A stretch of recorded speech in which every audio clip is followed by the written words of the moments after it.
It's an icon of the 20th century.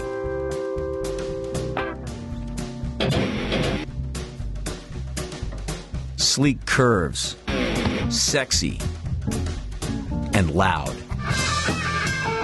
The electric guitar changed the face of music forever. Without the electric guitar, you wouldn't have had rock and roll. It's the weapon of youth rebellion. That thing is the Holy Grail. I don't care what anybody says. The electric guitar sound helped fuel the revolutions of the 60s and 70s. Without it, the world may have never known guitar heroes like Hendrix, Chuck Berry, and Eric Clapton. But how did a bunch of wood, metal, and wires come to define popular music? From the first time a pluck string was amplified to the hot licks of modern-day rockers. Watch and listen to one of music's greatest stories, the history of the electric guitar.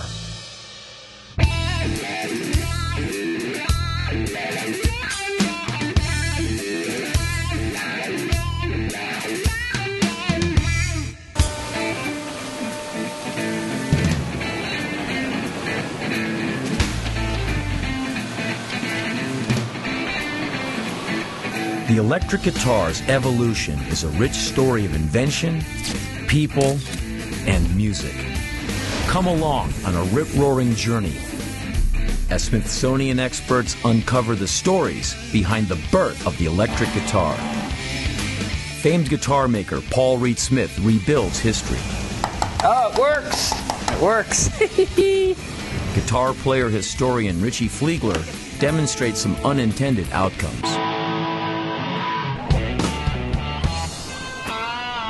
The musical star rocks through the ages. G.E. Smith is best known as the guitar hero of the Saturday Night Live band. But few know his background as guitar history buff and vintage collector.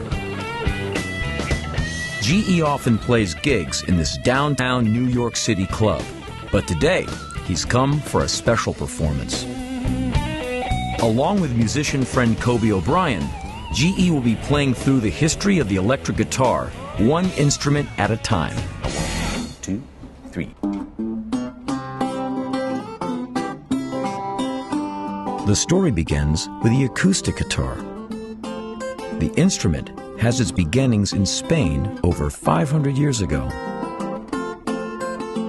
After many centuries, a guitar evolution is about to begin.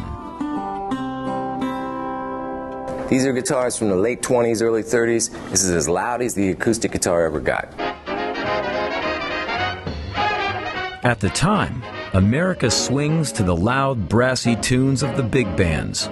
Hot band leaders like Benny Goodman and Glenn Miller take the solo, while the lone guitarist is stuck in the rhythm section.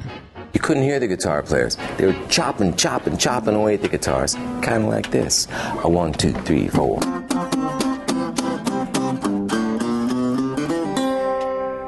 It was loud, it was good, it was rhythmic, but it wasn't loud enough. They needed the electricity. The limits to the volume of the acoustic guitar are built right into the instrument.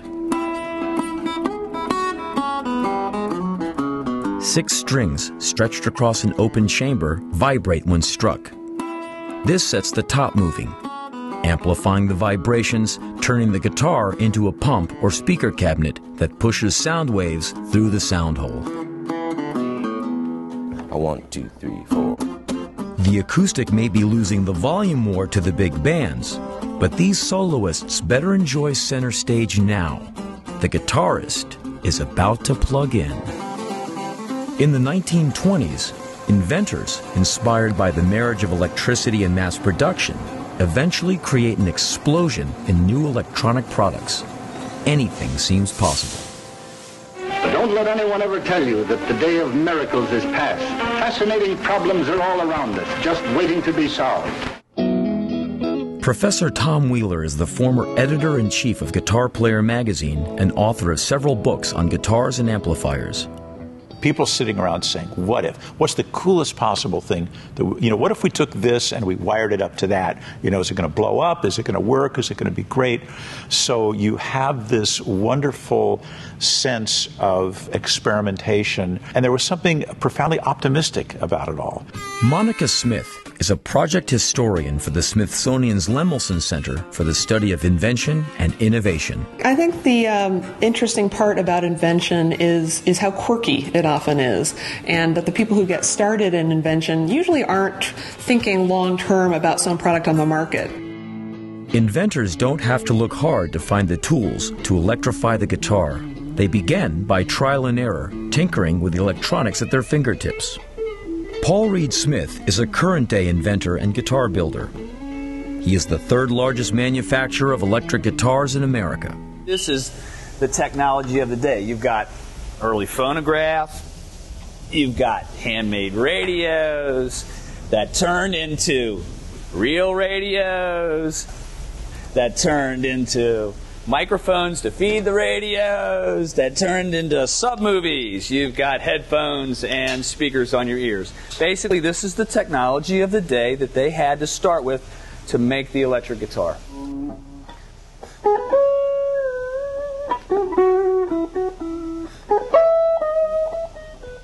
Taking advantage of the electronics of the day, inventors are often running. But can we trace the electric guitar to one inventor? It's really hard in invention to say who was first, but it's part of what's intriguing about invention to me is the complexity of the story, and that there never is just a simple answer. And the more you dig, the more you realize that often there were a lot of people working on a problem. PRS, Rickenbacker, Fender, Gibson, Gretsch, all names associated with the most important musical instrument of the 20th century, and all innovators face the same initial problem: turning a plucked string into an electronic signal. Inventors look to phonographs and telephones, machines that translate electronic signals into audio waves. The result? What's now known as the guitar's pickup. But how did the inventors build it? Start with a magnet. Obviously, magnet, right? And we're going to make a coil, very similar to the coil that was in this old handmade radio. And I'm going to wind a coil on this magnet. I'm going to probably put 70 feet of wire on here, but on a real pickup, put about a mile on. Paul's combination of magnet and coil is called an electromagnetic pickup. The vibrating metal guitar strings create a disturbance in the field surrounding the magnet. The coil picks up that disturbance and sends an electronic signal to the amplifier. I now have a coil wrapped on a magnet. And I'm going to take my jack cord, wire it up, and we'll see if it works. We'll get an acoustic guitar here without the back on it. Let's see if we can't electrify it.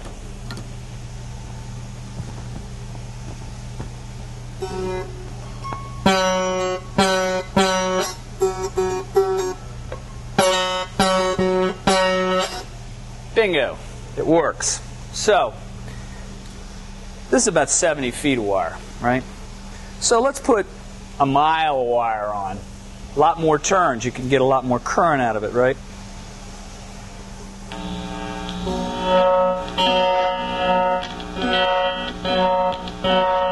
And the drummer might need a PA system to keep up with a guitar amp, right? So, electrified guitar. We're beginning to get off to the races here, all right? The evolution to today's high-wattage guitars involves a famous cast of characters, but historians point to a lesser-known tinkerer working nearly 85 years ago on one of the earliest innovations.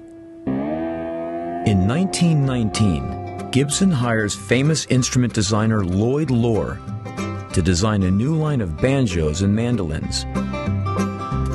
But Loar's passion is for electrification. One of Loar's first attempts is the Model U harp guitar. Skip Majora is a vintage collector and owns Loar's guitar. when I first saw it, I knew it was something that was very unique and there to tell me a story about the evolution of the electric guitar.